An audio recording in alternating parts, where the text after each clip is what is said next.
É um museu, né? Fica aberto lá. Na Rua Lagoinhas 33. Esse endereço era famoso, todo mundo sabia onde o Jorge Amado morava. No mesmo bairro da Biblioteca Juracy Magalhães. E eu cheguei na casa do Jorge, uma senhora que trabalhava na casa atendeu, e eu disse, será que seu Jorge podia assinar esse livro para mim? E ela fez, eu vou ver. O senhor aguarda aqui, o senhor não, que eu era uma criança. Você aguarda aqui um minutinho que eu vou ver. E foi lá na casa, fechou a porta e eu fiquei lá, esperando, do lado de fora. E aí daqui a pouco ela volta, eu disse, ele pode, né? Porque se ela voltou, e ela disse assim, entre Dona Zélia quer lhe conhecer. E aí eu entrei na casa do Jorge Amado. O Jorge Amado estava sentado numa poltrona, que até hoje essa poltrona existe lá, foi preservada. Assistindo TV, uma TV na frente dele, e eu levei um exemplar de Capitães da Areia. E quando eu cheguei, Dona Zélia estava de pé, eu me apresentei, eu disse que eu era leitor do Jorge e que eu queria um autógrafo. E aí ela foi buscar uma caneta, deu o livro para o Jorge. O Jorge pegou o exemplar do Capitães da Areia, é assim, Capitães da Areia. E aí ele olhou assim e fez, Zélia, o título tá errado. E eu fiquei um pouco sem graça, né? Eu disse, meu Deus, será que eu comprei o livro de outro autor? Felizmente não era, era do Jorge mesmo. O problema não era meu, era da editora. A editora tinha deixado passar o título Capitães de Areia. Olha a diferença, Capitães de Areia, Capitães de Areia. Capitães da Areia é aqueles que estão sobre a areia, né? A areia da praia. E aí ele falou isso, eu nunca me esqueço.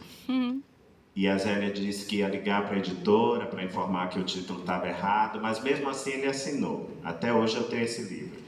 E aí me deixaram sentar no espaço, ele tinha uns cachorrinhos de raça, que se eu não me engano é Pug. Naquela época não era muito comum, eu conheci essa racinha na casa dele. E aí sentaram no meu colo, esses cachorrinhos, eles faziam isso com as visitas. Aí Dona Zélia olhou para mim e fez assim, você já leu algum livro meu? Eu disse não, nem sabia que ela escrevia.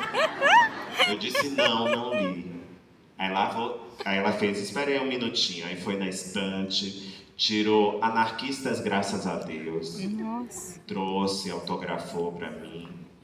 E quando eu vi aquela acolhida tão interessante, né, tão afetuosa, principalmente por parte dela, da Zélia, o Jorge cochilou. Eu senti vontade de falar, que eu escrevia, que eu lia. E aí eu desandei a falar, eu sempre tive vergonha disso. E a Zélia não pedi conselho nenhum, mas ela fez, continue lendo, continue escrevendo. Quem sabe um dia você não publica, não se torna um escritor. Deu bons conselhos. Depois que eu fui embora da casa, nesse tempo não tinha celular, né? Senão a gente fazia, posso tirar uma foto? Que nem hoje, né? Todo mundo que encontra em todo lugar. Outro dia, eu moro no Rio de Janeiro. E aí eu tenho 5 cachorros. Desci com os cachorros de manhã, quase de pijama. Era 6h30 da manhã. Quando eu chego na calçada, aí passa uma senhora correndo, acho que ela estava fazendo um Cooper. É o Itamar? Aí eu fiquei, e agora? O que é que eu respondo? Com vergonha, porque eu acho que eu estava descabelado, acho que só tinha escovado os dentes, mas estava praticamente de pijama. Eu disse, sou. Eu posso tirar uma foto? Eu digo, meu Deus, ainda vai postar nas redes sociais depois, né? Eu acabei de acordar com um olho desse tamanho. Bom, mas no tempo do Jorge não tinha. Outro dia, eu vou contar para vocês rapidinho, só para pontuar mais uma. Outro dia eu estava num shopping em Salvador, faz algum tempo já. E aí andando, acho que eu fui levar alguma coisa, uma roupa para costurar, alguma coisa assim. e eu vejo alguém gritando, torto arado, torto arado. Eu disse assim, não, eu acho que eu tô cansado. Eu acho que eu tô cansado, não pode ser. Mas aí o grito ia ficando mais forte, torto arado. Eu disse, pronto, se eu não vai fazer um escândalo aqui, né? Eu vou olhar para ver quem é. Aí eu virei, era uma mãe com um garoto de 11 anos. Não é você que escreveu Torto Arado? Eu disse, eu posso tirar uma foto com você? Pode. Mas nunca, ou seja, o livro é mais famoso que o autor, né? O título, porque lembraram do título e não lembraram do autor. Eu digo, pode fazer a foto. Mas o tempo do Jorge não tinha fotografia, senão ele tinha feito um registro dessas imagens, né? Mas foi um encontro tão bonito, eu já escrevi sobre ele algumas vezes.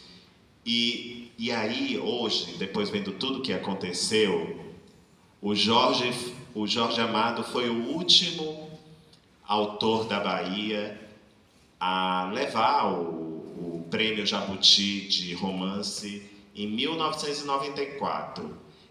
Esse encontro foi em 1998. Depois do Jorge, ninguém levou o Jabuti de romance para a Bahia de novo. E aí veio o Torto Arado, em 2020 levou. O Salvar o Fogo ganhou ano passado também. Mas o que eu queria dizer é que pensando nesse encontro hoje, eu brinco que eu fui batizado naquela casa por dois grandes escritores, o Jorge e a Zélia Gattai. Talvez tenha sido a primeira pessoa que eu tive coragem de dizer que eu escrevia e que eu queria ser escritor. E que me deu bons conselhos. Então, isso foi uma espécie de batismo. E aí, quando eu lembro dessa história, eu lembro desse momento tão de ternura, né? De encontro, e que me deixou marcas muito importantes.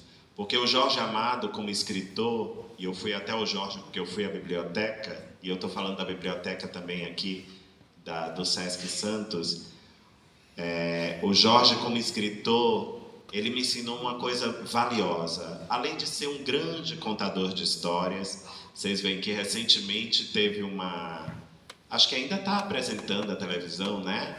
Uma reprise de Tieta. Sim. E aí os meios de comunicação, eu não consigo assistir TV mais, porque há muito tempo já não assisto.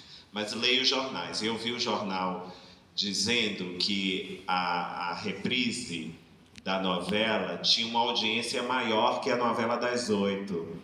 Ou seja, ele continua sendo um grande contador de história. Mas não é só isso que eu queria dizer. Me ensinou, porque ele é um grande contador de história, mas o Jorge tinha um olhar sensível para as pessoas que viviam à margem, que eram marginalizadas, estigmatizadas. Ou seja, ele deu protagonismo às suas histórias, o povo se tornou o protagonista das suas histórias. E isso foi um ensinamento valioso, porque quando eu li as obras do Jorge Amado, eu comecei eu me senti de alguma maneira representado, porque ele falava da minha vizinha, entre aspas, falava da minha tia, falava do meu avô, falava das pessoas comuns que eu conhecia, e esse foi um ensinamento valioso, né?